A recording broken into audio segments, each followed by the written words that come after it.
देखिए, आज की दुनिया में हमारी जिंदगी का एक बहुत बड़ा हिस्सा वो तो हमारे फोन में ही है। एक टैब पे खाना, दूसरे पर कैब और तीसरे पर बैंक अकाउंट से पैसे ट्रांसफर। हाँ। लेकिन जहां इतनी आसानी है, वहीं एक बहुत बड़ा खतरा भी है। एक डिजिटल अंधेरा जहां शिकारी बैठे हैं। बिल्कुल। और आज हम एक ऐसे ही ऑनलाइन फ्रॉड की मतलब पूरी चीर फाड़ करने वाले हैं, जिसने 2025 में हजारों लोगों को चूना लगाया। हम एक डिजिटल जासूस की तरह इस पूरे केस की तह तक जाएंगे। धोखेबाजों ने पहला सुराग भेजा, एक एसएमएस। लेकिन उस सीधे साधे मैसेज के पीछे एक बहुत बड़ा जाल था। बिल्कुल, और ये समझना बहुत ज़रूरी है कि ये घोटाले सिर्फ तकनीक के बारे में नहीं है, ये मनोविज्ञान के बारे में है। धोखेबाज असल में आपके दिमाग के साथ खेलते हैं। वे एक हॉट स्टेट बनाते हैं, मतलब घबराहट या लालच की एक ऐसी स्थिति जहां सोचने समझने की शक्ति कम हो जाती है। जब आपको लगता है कि आप कुछ कीमती चीज़ खोने वाले हैं या फिर पाने वाले हैं, तो आपका दिमाग तर्क से ज़्यादा भावना पर चलने लगता है और बस वहीं आप गलती कर बैठते हैं। तो ये केस था एसबीआई रिवॉर्ड्स और केवाईसी अपडेट वाला। अब नाम से तो लग रहा है कि निशाने पर एसबीआई के ग्राहक थे, लेकिन क्या ये किसी को भी मतलब रैंडमली मैसेज भेज रहे थे? नहीं नहीं, यही तो पूरा खेल था। ये बहुत टारगेटेड था। उनका निशाना खास तौर पर वरिष्ठ नागरिक थे या वो लोग जो डिजिटल बैंकिंग में नए नए आए थे। वो लोग जो सिस्टम पर भरोसा तो करते हैं लेकिन उसकी चालाकियों को नहीं समझते। ठीक है, तो हुक क्या था? मतलब लोगों को फंसाने के लिए चारे के तौर पर क्या इस्तेमाल किया गया? चारा बहुत लुभावना था। शुरुआत होती थी एक व्हाट्सएप या एसएमएस से। संदेश में लिखा होता था, बधाई हो, आपके एसबीआई खाते में 5,500 रुपए के रिवॉर्ड पॉइंट्स जमा हुए हैं, इन्हें तुरंत रिडीम करें। और फिर आता था वो हिस्सा जो दिमाग को सोचने से रोकता है, एक डेडलाइन। ये पॉइंट्स सिर्फ 24 घंटे में समाप्त हो जाएंगे। 24 घंटे? ये तो साफ तौर पर एक पैनिक बटन दबाने जैसा है। कोई भी सोचेगा कि अरे मुफ्त के 5,500 रुपए हाथ से जा रहे हैं। ठीक यही, ये वही हॉट स्टेट है जिसकी मैं बात कर रही थी। आप अचानक फायदे और नुकसान के बारे में सोचने लगते हैं। ये नहीं सोचते कि ये संदेश आया कहाँ से है।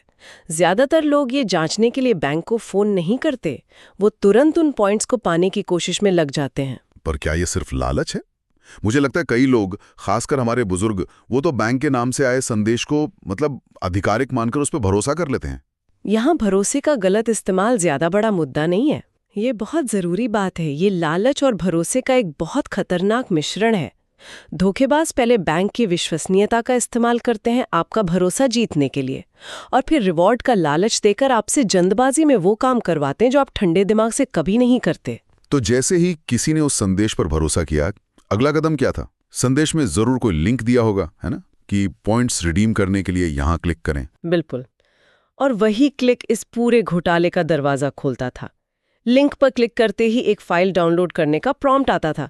फाइल का नाम भी ऐसा होता था कि शक न हो, जैसे SBI rewards.apk या SBI KYC update.apk। एपीके, एक सेकंड, एपीके, ये नाम तो मैंने सुना है, पर बहुत से लोगों के लिए ये बस मतलब 3 अक्षर हैं। ये असल में है क्या और इतना खतरनाक क्यों है? हाँ, ये समझना बहुत जरूरी है।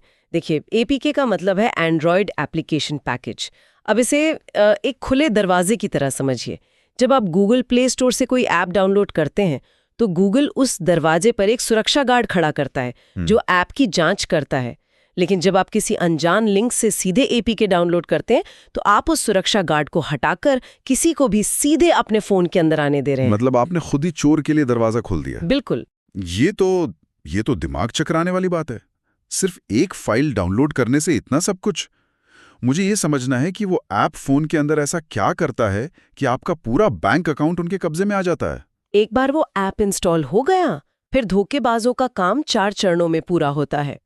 पहला चरण है अनुमतियां, यानी परमिशंस का जाल। जैसे ही ऐप इंस्टॉल होता है वो आपसे आपके फोन का लगभग हर हिस्सा इस्तेमाल करने की इजाजत मांगता है। आपके एसएमएस पढ़ने की इजाजत, आपके कॉन्टैक्ट्स देखने की इजाजत, आपकी कॉल हिस्ट्री, सब कुछ। और लोग अक्सर बिना पढ़े अलाउ अलाउ अलाउ करते जाते हैं। 1 मिनट, मुझे यहाँ रोकिए। यहीं पर तो पहली खतरे की घंटी बज जानी चाहिए थी। कोई भी असली बैंकिंग ऐप आपसे आपके सारे पर्सनल मैसेज पढ़ने की इजाजत क्यों मांगेगा? उसका तो कोई काम ही नहीं है इससे। बिल्कुल सही कहा। ये एक बहुत बड़ा रेड फ्लैग है। एक सामान्य नियम ये है कि किसी भी ऐप को सिर्फ वही अनुमति दें जिसकी उसे सच में जरूरत है। एक बैंकिंग ऐप को आपके एसएमएस पढ़ने की जरूरत क्यों है? ताकि वो ओटीपी पढ़ सके। हाँ, ताकि वो बैंक से आने वाले ओटीपी पढ़ सकें। जैसे ही आपने ये अनुमति दी, खेल का दूसरा चरण शुरू हो गया। और वो क्या था? दूसरा चरण है जासूसी, यानी डिजिटल मिररिंग। ये सिर्फ आपके एसएमएस पढ़ने जैसा नहीं है। इसे ऐसे समझिए कि धोखेबाज आपके कंधे के ऊपर अदृश्य होकर खड़ा है और आपके फोन की स्क्रीन को लाइव देख रहा है। आप जो भी टाइप करते हैं, जो भी ओटीपी आता है, जो भी नोटिफिकेशन आता है, वो सब कुछ अपनी आंखों से देखता है ठीक उसी पल। मतलब आपका फोन अब आपका नहीं रहा, वो एक जासूसी का हथियार बन चुका है। जी हाँ। ये तो बहुत ही डरावना है। इसका मतलब है कि पीड़ित को पता भी नहीं चलता और कोई हजारों मील दूर बैठकर उनकी हर हरकत देख रहा है। तो अब उनके पास हमारी स्क्रीन का लाइव व्यू है। अगला कदम क्या होता होगा? अगला, तीसरा चरण, क्रेडेंशियल्स की चोरी। ऐप इंस्टॉल होने के बाद वो एक लॉगिन पेज खोलता है जो हूबहू एसबीआई के असली ऐप या वेबसाइट जैसा दिखता है। वही लोगो, वही रंग, वही डिजाइन। यूजर को लगता है कि वो अपने अकाउंट में लॉगिन कर रहा है। वो अपना यूजर नेम और पासवर्ड डालता है और वो जानकारी सीधे धोखेबाजों के सर्वर पर चली जाती है। अब उनके पास लॉगिन आईडी भी है और पासवर्ड भी।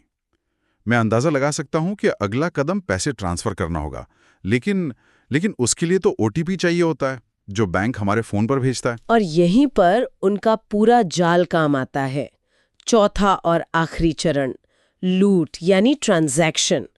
धोखेबाज आपके चुराए हुए आईडी पासवर्ड से किसी दूसरे कंप्यूटर पर आपके अकाउंट में लॉगिन करते हैं। जब वो पैसे ट्रांसफर करने की कोशिश करते हैं तो बैंक सुरक्षा के लिए आपके फोन पर एक ओटीपी भेजता है।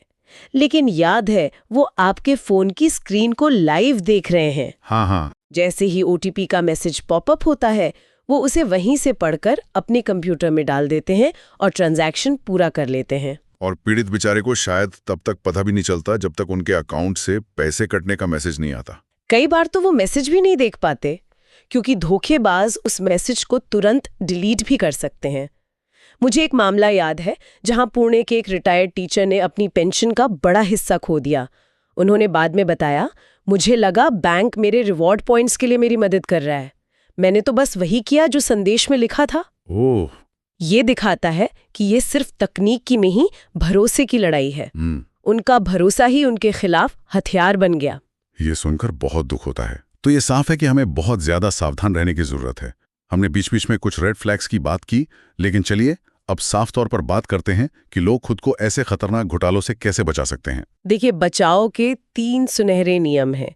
अगर हर कोई इन्हें याद रखे तो ऐसे 99% घोटालों से बचा जा सकता है। पहला और सबसे जरूरी नियम, एपीके मतलब खतरा। कोई भी बैंक, चाहे वो एसबीआई हो, एचडीएफसी हो या कोई और, आपको कभी भी एसएमएस या व्हाट्सएप पर कोई ऐप अपडेट करने या रिवॉर्ड पाने के लिए एपीके फाइल का लिंक नहीं भेजेगा। अगर ऐसा कोई लिंक आता है तो वो 100% फ्रॉड है। उसे बिना खोले डिलीट कर दें। ठीक है, एपीके को ना। और अगर किसी को ऐप डाउनलोड या अपडेट करना ही है तो उसका एकमात्र सुरक्षित तरीका क्या है? ये दूसरा नियम है, सिर्फ और सिर्फ ऑफिशियल स्टोर।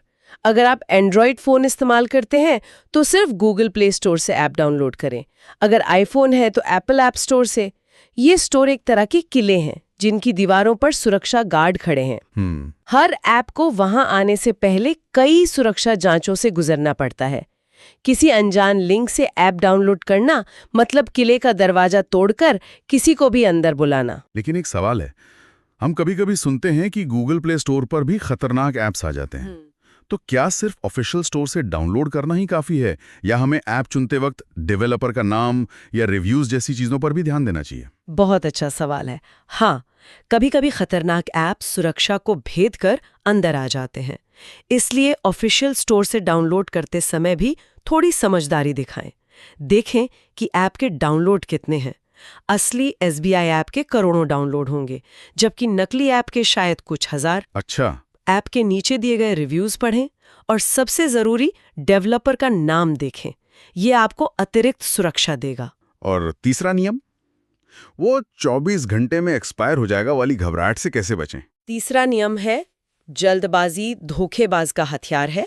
जब भी कोई संदेश आपको डराए या लालच देकर तत्काल कार्रवाई करने को कहे, जैसे आपका खाता ब्लॉक हो जाएगा या आपकी लॉटरी लगी है, तो उसे एक चेतावनी समझें, रुकें, एक गहरी सांस लें। कोई भी बैंक या कंपनी आपको 1 घंटे में फैसला लेने पर मजबूर नहीं करेगी। उस संदेश को अनदेखा करें और अगर आपको सच में चिंता है तो अपने बैंक की ऑफिशियल वेबसाइट पर जाकर या उनके कस्टमर केयर नंबर पर फोन करके खुद पुष्टि करें। ये तो हुई बचाव की बात, लेकिन मान लीजिए सारी सावधानियों के बावजूद कोई इस जाल में फंसी जाता है। जैसे ही किसी को एहसास होता है कि उसके साथ धोखा हुआ है, उसे तुरंत क्या करना चाहिए? हर सेकंड कीमती होता होगा। बहुत ज्यादा। अगर ऐसा हो जाता है तो 3 काम तुरंत करने हैं। पहला, बिना एक सेकंड गंवाए राष्ट्रीय साइबर अपराध हेल्पलाइन नंबर 1930 पर फोन करें। ये नंबर खास तौर पर ऑनलाइन वित्तीय धोखाधड़ी के लिए बनाया गया है। जितनी जल्दी आप फोन करेंगी, उतनी ज्यादा संभावना है कि अधिकारी उस पैसे के ट्रांसफर को रोक पाएं। 1930 ये नंबर सबको याद रखना चाहिए। और क्या कर सकते हैं? दूसरा, आप सरकार के राष्ट्रीय साइबर अपराध रिपोर्टिंग पोर्टल पर जाकर अपनी शिकायत दर्ज करा सकते हैं। इसका पता है cybercrime.gov.in। और तीसरा, तुरंत अपने बैंक को भी सूचित करें ताकि वो आपका कार्ड और नेट बैंकिंग अस्थायी रूप से ब्लॉक कर सकें और आगे का नुकसान रोका जा सके। तो आज की हमारी इस पड़ताल का निचोड़ ये है कि डिजिटल दुनिया में धोखेबाज तकनीक का नहीं, हमारी भावनाओं का फायदा उठाते हैं। वो तात्कालिकता की भावना पैदा करते हैं, हमारे भरोसे का गलत इस्तेमाल करते हैं और हमें सोचने का मौका ही नहीं देते। शांत रहना, शक करना और पुष्टि करना, ये 3 हमारे सबसे बड़े हथियार हैं। बिल्कुल सही कहा। और अंत में मैं श्रोताओं के लिए एक सवाल छोड़ना चाहूंगी। ये घोटाला SMS और APK फाइलों पर निर्भर था, लेकिन तकनीक बहुत तेजी से बदल रही है। सोचिए, कल क्या होगा जब आर्टिफिशियल इंटेलिजेंस AI और डीप फेक तकनीक और आम हो जाएंगी। जब आपको आपके बैंक मैनेजर की ही आवाज में एक फोन आए जो आपसे कोई जानकारी मांगे, या आपके किसी अपने का वीडियो कॉल आए जो मुसीबत में फंसा हो और पैसे मांग रहा हो। आज की ये साधारण सावधानियां, लिंक पर क्लिक न करना, किसी पर भी आंख मूंद कर भरोसा न करना, कल के उन ज्यादा खतरनाक और व्यक्तिगत हमलों से बचने की नींव है। हमें सिर्फ तकनीक के साथ नहीं, धोखेबाजों की सोच से भी एक कदम आगे रहना होगा।